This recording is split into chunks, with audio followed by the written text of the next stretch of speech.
السلام علیکم ورحمۃ اللہ۔ محترم ناظرین و سامعین، علیم الحق حقی صاحب کا ناول عشق کا عین کی دوسری قسط لے کر آپ کی خدمت میں حاضر ہے۔ تو آئیے آج کی اس قسط کا باقاعدہ آغاز کرتے ہیں۔ وہ دونوں آگے بڑھ گئے تھے۔ انہوں نے نہیں دیکھا کہ ملنگ اٹھ کر کھڑا ہوا۔ اس کے چہرے پر اضطراب تھا۔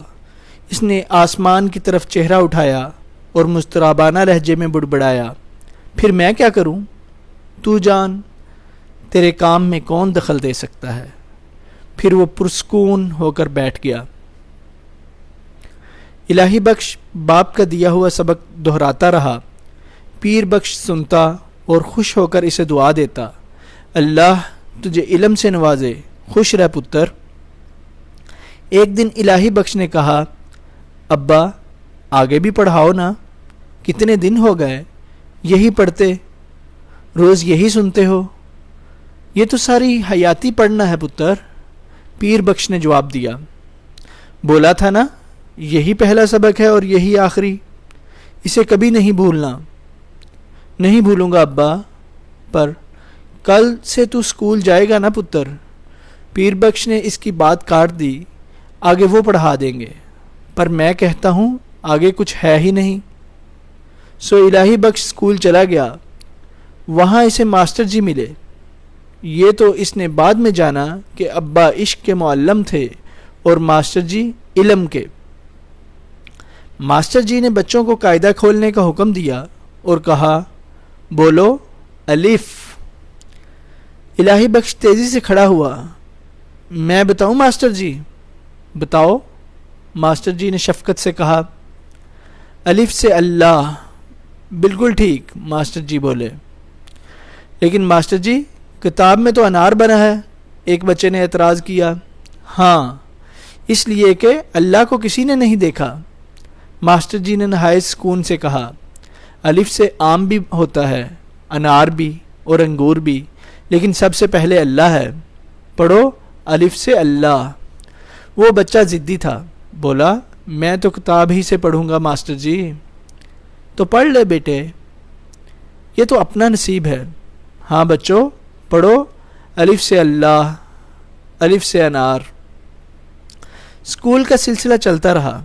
اسکول میں ماسٹر جی پڑھاتے، مگر الہی بخش باپ کا پڑھا ہوا سبق دہرانا کبھی نہیں بھولا۔ اسکول جاتے اور گھر آتے ہوئے وہ اس درخت کے پاس سے گزرتا جس کے نیچے ملنگ بیٹھا ہوتا تھا۔ الہی بخش کو کبھی پتہ نہیں چلا کہ ملنگ اسے دیکھ کر ہمیشہ کھڑا ہو جاتا ہے اور اس وقت تک کھڑا رہتا ہے جب تک وہ اس کی نظروں سے اوجھل نہیں ہو جاتا۔ اسکول میں ماسٹر جی حروف تہجی پڑھاتے رہے۔ کلاس لام سے لٹو تک پہنچ گئی۔ اس رات الہی بخش کو بخار ہو گیا۔ پیر بخش نے بیوی سے کہا، آج اسے اسکول نہ بھیج زینب، کل تک ٹھیک ہو جائے گا۔ اس دن گاؤں کے لوگوں نے ملنگ کو پہلی بار مضطرب دیکھا۔ درخت کے سامنے سے گزرتے ہوئے بچے اسکول جاتے رہے، لیکن ان میں الہی بخش نہیں تھا۔ معمول کا وقت بھی گزر گیا تو ملنگ اضطراب کے عالم میں اٹھ کھڑا ہوا۔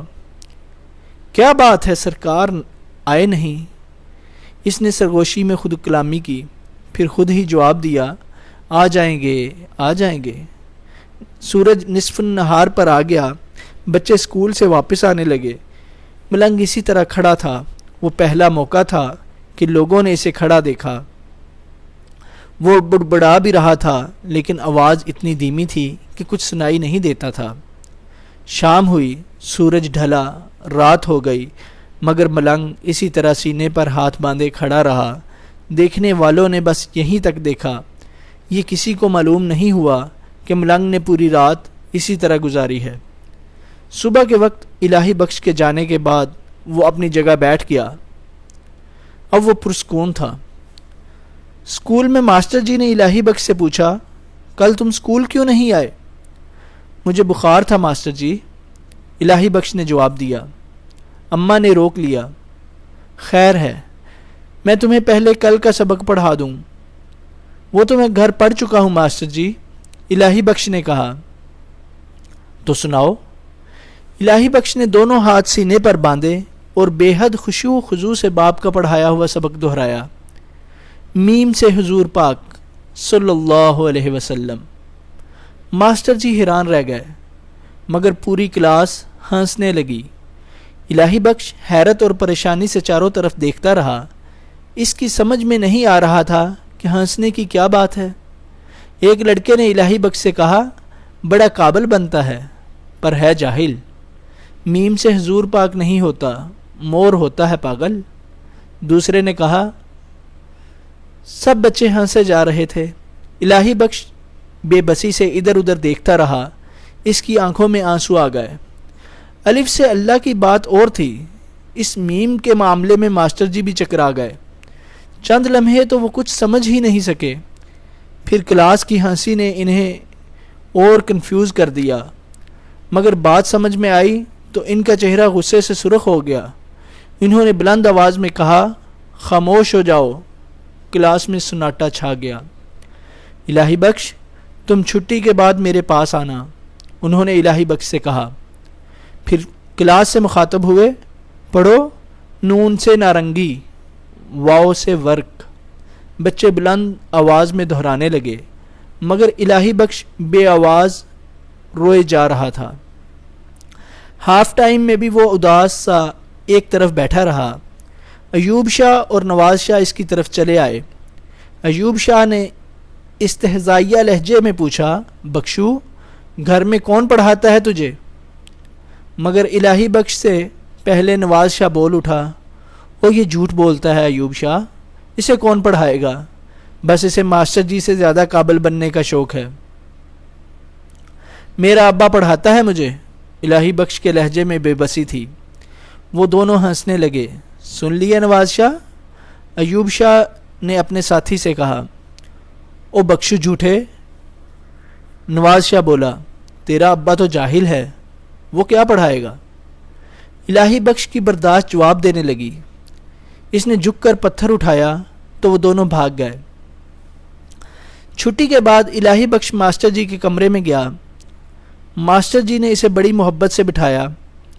چند لمحے وہ خاموش رہے، پھر بولے، بیٹا الہی بخش، جو تم نے آج کلاس میں پڑھا آئندہ سب کے سامنے نہ پڑھنا۔ کیا وہ غلط تھا ماسٹر جی؟ ماسٹر جی سوچ میں پڑ گئے۔ توبہ توبہ، یہ کون کہہ سکتا ہے؟ بالآخر انہوں نے کہا، تم شام کو میرے گھر آیا کرو، وہاں میں تمہیں پڑھاؤں گا اور تمہارے سوال کا جواب بھی دوں گا۔ لیکن ماسٹر جی، اب تم جاؤ، کل شام سے میرے گھر پر آنا، میرا گھر معلوم ہے نا؟ جی ماسٹر جی۔ الہی بخش کمرے سے نکل آیا، لیکن وہ بہت ناخوش تھا۔ اس کی تشفی نہیں ہوئی تھی۔ اس روز اسکول سے واپس آتے وقت الہی بخش مزحمل تھا، ہمیشہ کی طرح اچھلتا کودتا نہیں چل رہا تھا۔ وہ ملنگ والے درخت کے پاس سے گزرا تو ملنگ ہمیشہ کی طرح اٹھا اور سینے پر ہاتھ باندھ کر کھڑا ہو گیا۔ ایسے موقع پر اس کے چہرے پر احترام کا تاثر ہوتا تھا۔ اچانک ملنگ خود کلامی کرنے لگا، ہار گئے سرکار، انہیں پڑھاتے ہیں جو عشق کے عین سے بھی اتنا دور ہیں جتنا عرش سے زمین۔ دل چھوٹا نہیں کرتے سرکار، جو لکھا ہے وہ تو ہوگا نا۔ لیکن اس وقت تک الہی بخش دور جا چکا تھا۔ اس شام کام سے واپسی کے بعد چائے پیتے ہوئے پیر بخش نے بیوی سے پوچھا، زینبے اپنا بخشو کدھر ہے؟ کمرے میں ہے، پتہ نہیں کیوں روئے جا رہا ہے، کچھ بتاتا ہی نہیں۔ پیر بخش نے پیار سے اس کا سر تھپتھپایا، کیوں پتر، کیا بات ہے؟ الہی بخش اٹھ کر بیٹھ گیا۔ اس کی آنکھیں سوجی ہوئی تھی۔ کچھ نہیں ابا، اس نے آہستہ سے کہا، کچھ تو ہے، مجھے بتا۔ پیر بخش اصرار کرتا رہا۔ الہی بخش اب اسے عجیب سی نظروں سے دیکھ رہا تھا۔ اچانک بولا، ایک بات بتاؤ ابا، تم جاہل ہو؟ پیر بخش کو صدمہ ہوا، لیکن اس نے خود کو تیزی سے سنبھال کر کہا، ہاں پتر، جاہل تو میں ہوں۔ تو پھر تم نے مجھے وہ سبق کیوں پڑھایا؟ کون سا سبق؟ پیر بخش نے حیرت سے پوچھا۔ وہی پہلا اور آخری سبق۔ پیر بخش مسکرا دیا او پتر، وہی ایک سبق تو مجھے آتا ہے۔ وہ غلط ہے ابا، الہی بخش نے غصے سے کہا۔ پیر بخش کے چہرے کا رنگ بدل گیا۔ نا پتر، ایسا نہیں کہتے، وہ سب سے سچا سبق ہے۔ اس نے بڑے تحمل سے کہا، وہ ایمان کا سبق ہے، پر اسے ماسٹر جی نے بھی ٹھیک نہیں کہا۔ پیر بخش چند لمحے سوچتا رہا، پھر گہری سانس لے کر بولا، یہ میرا حکم ہے پتر کہ وہ سبق کبھی نہیں بھولنا۔ وہ تیرے دادے کا پردادے کا سبق ہے، تیرے لیے ہے، دوسروں کا مجھے نہیں پتا۔ الہی بخش نے اس کی بات کاٹ دی۔ آج سب بچوں نے میرا مذاق اڑایا ہے، تو پرواہ نہ کر پتر، بس اسے ہمیشہ یاد رکھنا۔ حرف کتنے ہیں مجھے نہیں پتا، میں نے تجھے سب سے میٹھے حرف، سب سے پاک نام پڑھائے ہیں، اور میں نے کہا تھا نا کہ ان سے پہلے کچھ ہے نہ بعد میں، اور بیچ میں جو ہے سو ہے، پرہیج ہے۔ پیر بخش کے لہجے میں تحکم تھا، مضبوطی تھی۔ باپ بیٹے ایک دوسرے کو تولنے والی نگاہوں سے دیکھ رہے تھے۔ اسی وقت زینب کی پکار سنائی دی، سنو جی، ماسٹر جی آئے ہیں۔ دونوں نے چونک کر دروازے کی طرف دیکھا۔ زینب اب سامنے آ گئی تھی۔ انہیں اندر بلایا۔ پیر بخش نے پوچھا، ہاں؟ چارپائی پر بٹھا دیا۔ چائے بنا رہی ہوں، روٹی کا بھی پوچھ لینا۔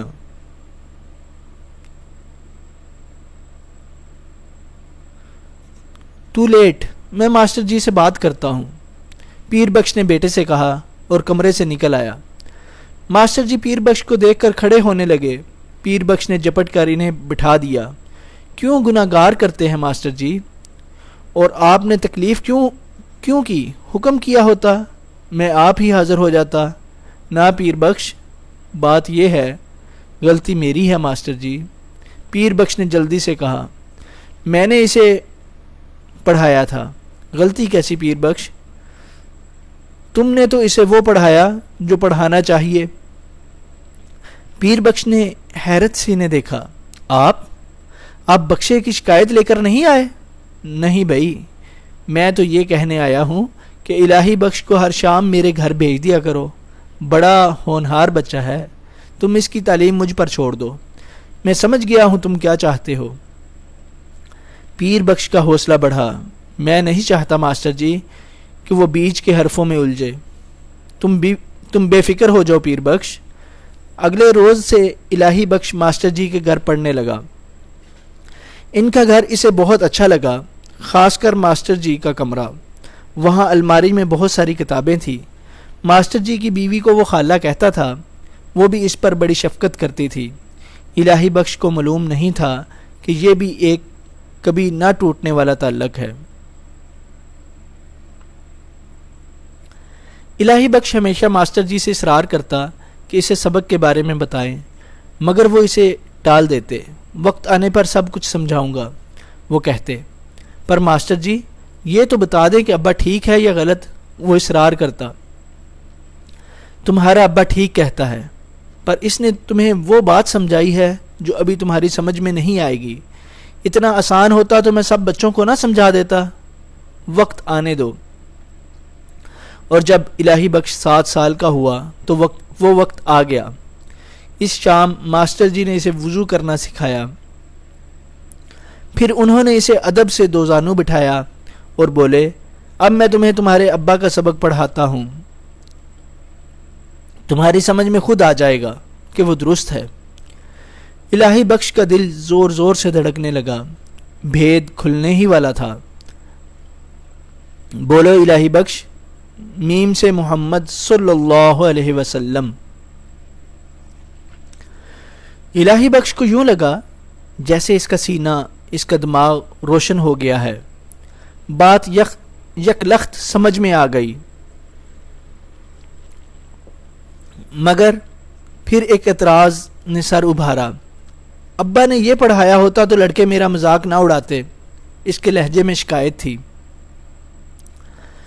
تمہارا ابا عاشق ہے، احترام کے اصولوں سے واقف ہے، ماسٹر جی نے اسے سمجھایا، یہ وہ نام مبارک ہے کہ اسے بے وضو زبان پر لانا گستاخی ہے، اور جب یہ نام سنو تو درود شریف پڑھو، احترام سے کھڑے ہو جاؤ، احترام کی حد کر دو، کچھ سمجھے؟ الہی بخش کچھ سمجھا اور کچھ نہیں سمجھا۔ ماسٹر جی بہت سمجھدار تھے، یہ سبق ضروری تھا اور تم بے وضو تھے، اس لیے تمہارے باپ نے نام لیے بغیر حضور پاک صلی اللہ علیہ وسلم کہہ کر تمہیں سکھایا۔ الہی بخش کو پتہ بھی نہیں چلا کہ وہ احترام اس کی بے خبری میں اس کے وجود کی گہرائیوں میں بیٹھ گیا ہے۔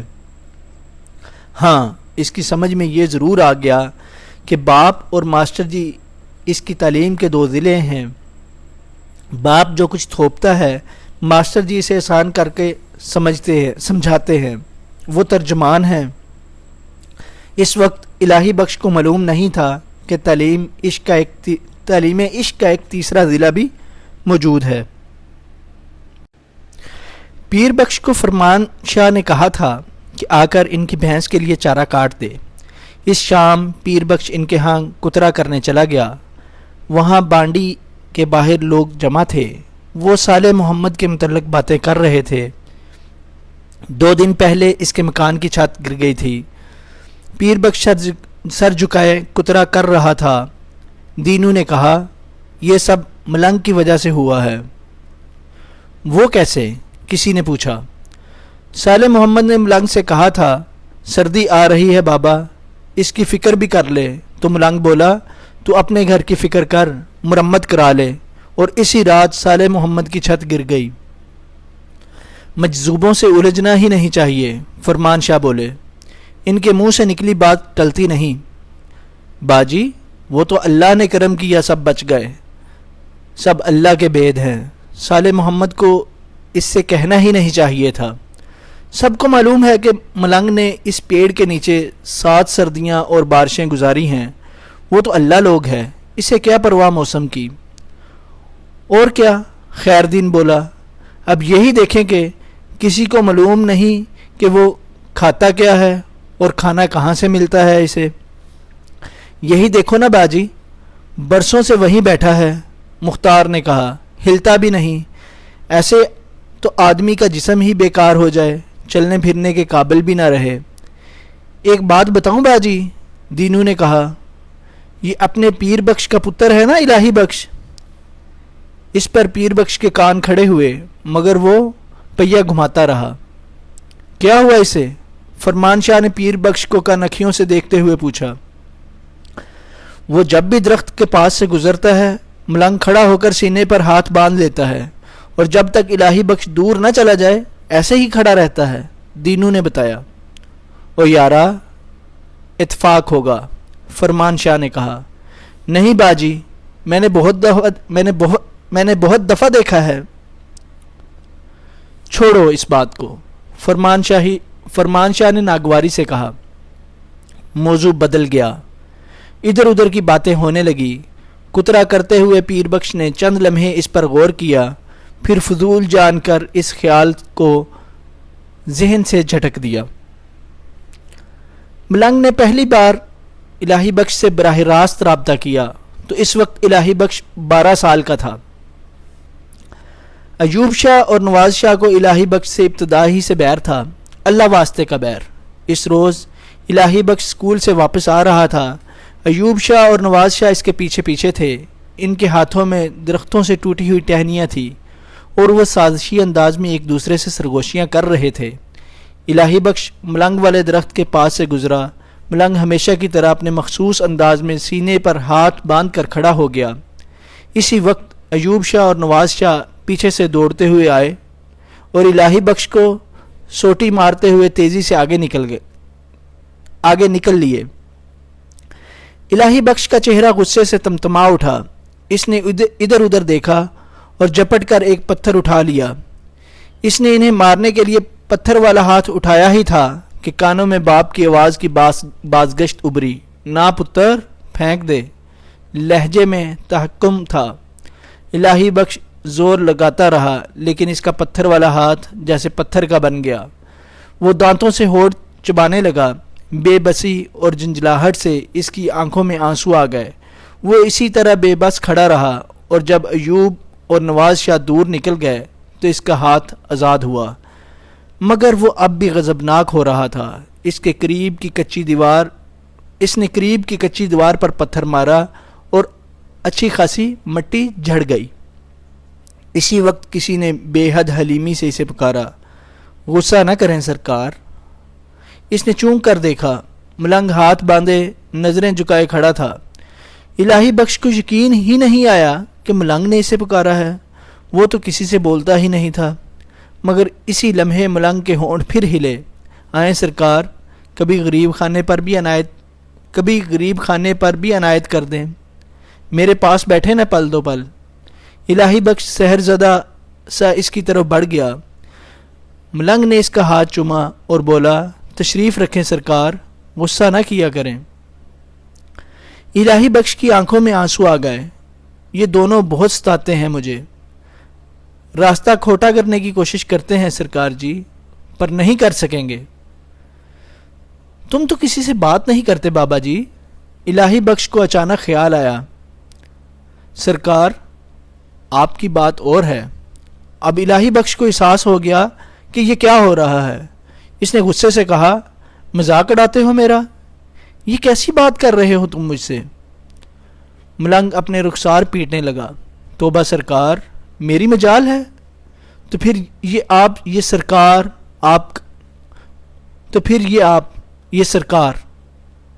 یہ آپ کیا کہے جا رہے ہیں؟ ملنگ، آپ کا مرتبہ جانتا ہوں نا۔ میرا مرتبہ؟ سرکار آپ عاشق ہیں، میں بھی ہوں، پر دل کی زبان گھس گئی، نام جپتے جپتے قبولیت نہیں ہوئی۔ آپ تو سرکار نصیب والے ہیں۔ الہی بخش بپر کر کھڑا ہو گیا۔ باپ تلقین کرتا تھا عشق کی، اور اب ملنگ اعلان کر رہا تھا، میں عاشق نہیں بنوں گا، مجھے نہیں کرنا عشق، مجھے عشق سے نفرت ہے، مجھے نفرت ہے عشق سے، محبت سے۔ اس کا حکم کہاں ٹلتا ہے سرکار؟ ملنگ نے آسمان کی طرف اشارہ کرتے ہوئے کہا۔ الہی بخش پر وحشت طاری ہو گئی۔ وہ وہاں سے بھاگا۔ اس کی زبان پر بس یہی تھا، نہیں کرنا مجھے عشق۔ وہ یہ دہراتا ہوا اندھا دھند بھاگتا رہا۔ وہ جن کے پیروں میں بھنور باندھ دے وہ نہیں بھاگ سکتے سرکار جی، ملنگ نے سرگوشی میں کہا اور بیٹھ گیا۔ ناظرین، اسی کے ساتھ ہی ہم اپنی عشق عین کی دوسری قسط کا اختتام کرتے ہیں۔ انشاءاللہ جلد عشق عین کی تیسری قسط میں آپ سے ملاقات ہوگی۔ تب تک کے لیے اپنے ہوسٹ حافظ محمد سلمان سیفی کو اجازت دیجیے۔ السلام علیکم ورحمۃ اللہ وبرکاتہ۔